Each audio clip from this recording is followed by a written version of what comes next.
right? So here's a group of people playing on these again, and it's unclear who's playing with whom, right? Whereas with a console game, it's much clearer, right? And if we even go back here too, it's also difficult to figure out who's playing together and who's playing by themselves.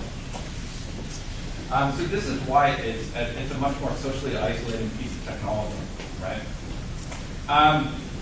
So I talked about the small screen not supporting spectators well, and so it forces people to stare over other shoulders.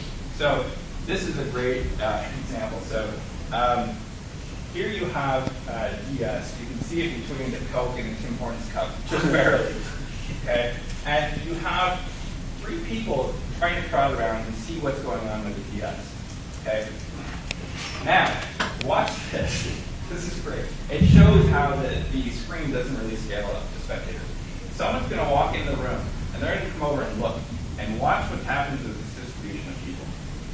So, comes in, like, oh, this looks interesting. Watch this guy right here. He wants to go in for a look. Boom. Kicked out. Right? So, really, what we're seeing is we have like about 3 people that look at once, right? But more than that, someone's got to move around. So, boom, gone. Right? Out of the picture. Right? No words were exchanged. Just the fact that people maintain a certain personal distance, right? And this is common personal distance right here. And so his presence starts moving this guy out of the way so you can look at it. So it doesn't really support spectators well, which is why it's not a very class one parties. Okay. So we call this a private gaming sphere, right? You're sort of in your own little bubble. You're in your own little bubble. And it's really due to this form factor. Okay, so this is a case, again, where you have a particular design of technology, but that has implications that you may not necessarily have anticipated. Okay? So while the DS is a great individual personal device for multiplayer gaming, and it works well for multiplayer gaming as well, but it doesn't work for spectators. Okay? Here's another example. I mean, you can just imagine the sphere around this person. It's hard to get into that space, right? This is not a, hey, take a look at my screen type pose.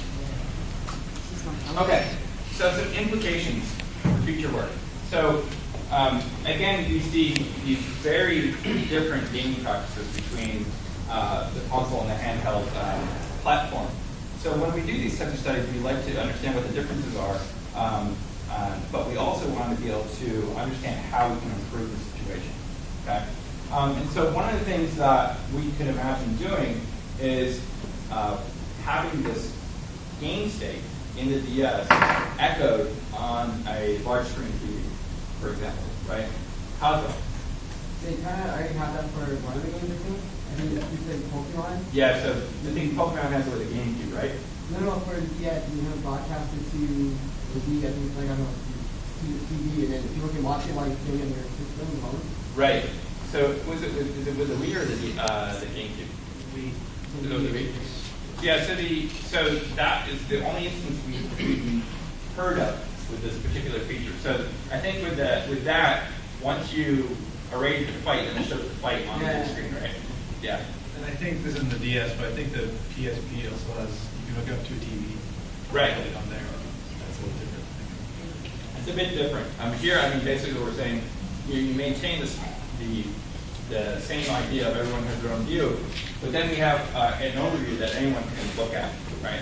So you can imagine taking that one step further and then allowing people to be kind of like commentators for the game, right? So you have like Mario Kart, right? And then you have the game world echoed on a screen, and then someone who's playing the role of commentator, you can use things like so you can use the controller to, for example, choose different camera angles or camera locations in the world to, be again like a regular sports commentator.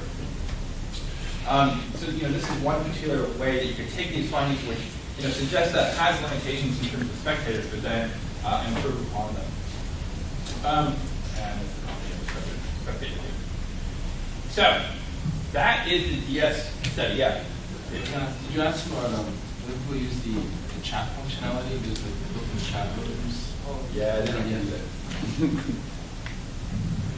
We use it. So use it? But it's evolving into, Yeah, so the DS has to have this balance between privacy and then allowing people to discover other people. So one of the issues we had is, well, it's difficult to initiate these games because there's a social barrier. So you can imagine making it easier for people to contact other people or discover other people in the area, but then you have privacy implications with that. Right, so you have this balance between trying to connect people, but then also protecting privacy.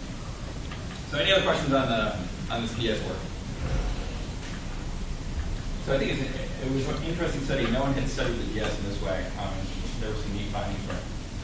Okay, so now I'm going to shift into what to do after you graduate.